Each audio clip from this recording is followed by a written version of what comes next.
To destroy Batman, we must first turn him into what he hates the most. Us. You got kind of a dark side, don't you? No darker than yours, Bruce.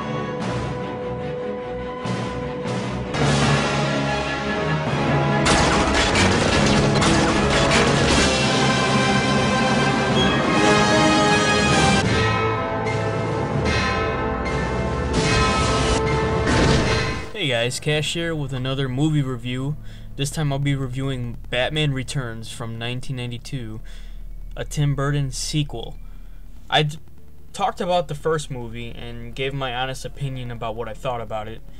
It did have some flaws, but I want to jump into the sequel and talk about it. So, it was directed by Tim Burton, written by Daniel Walters, and starring Michael Keaton, Michelle Pfeiffer, Danny DeVito, Christopher Walken, Michael Goff as Alfred once again, Michael Murphy, Pat Hingle, and Paul Reubens. Now we're stepping into Batman Returns.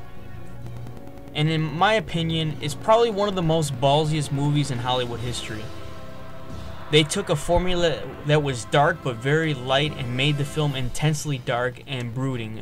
And that was a very dangerous risk that Tim Burton took. But of course you have at your realm the bizarre Tim Burton, who does one thing Hollywood's way, then he turns it around and does what you're not supposed to. And that's his own flavor.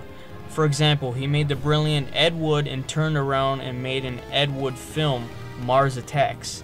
While this was probably his only mistake, it's still not a bad film and perfectly exercises what Tim's all about, being unique and different. And that's what I respect about Tim Burton. This is what he goes for with a sequel for the Batman from 1989, a film where all the villains are sympathetic to some degree, in my opinion.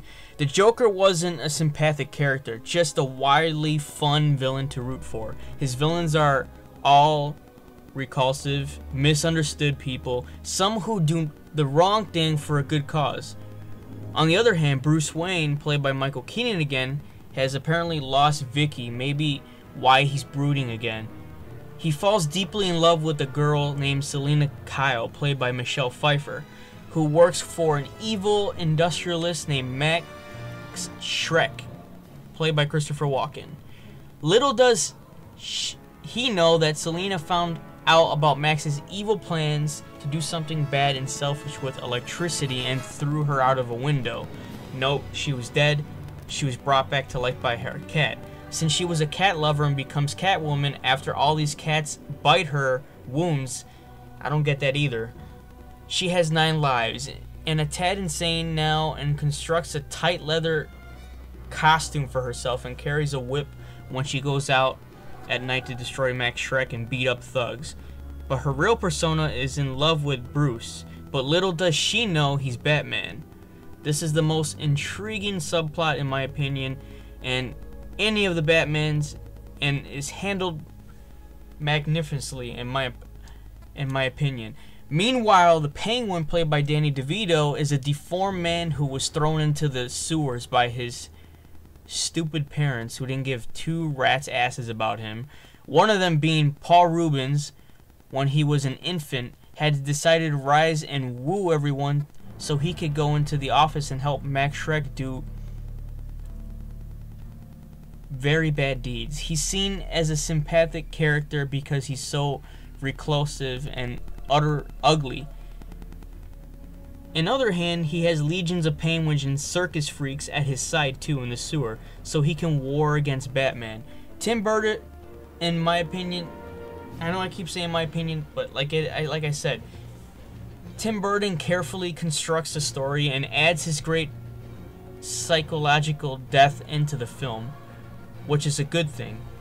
The fight scenes between Catwoman and Batman, on the other hand, have whole new dimensions because we know that they will be fooling around as Selina and Bruce on couch later when they find out it's one of the most intense scenes in recent action history, as they are dancing with one another, and the action sequences are amazing to watch, although not as cool as the first one.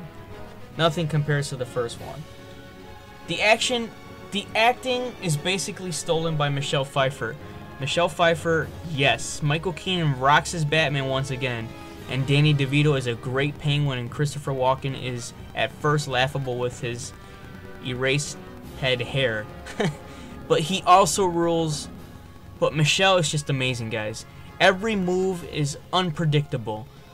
Every line is said perfectly, and she makes her character so seductive and very sexy. She can make Uma Thurman's Poison Ivy look like Mr. Freeze. The Iceman cometh! Sorry. Her performance ranks up there with Jack Nicholson in the first one. If you disagree with me, would love to know. Please comment below. This sequel dares to be different from the first one, dares to be dark and depressing, and still have some of the great wit of the original, in my opinion. It also dares to have sympathetic characters and ends with one of them still lurking around, hopefully to be brought back.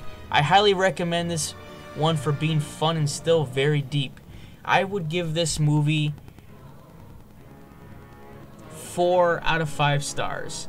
So excellent in my final verdict. So I will be reviewing Batman Forever and Batman and Robin, unfortunately.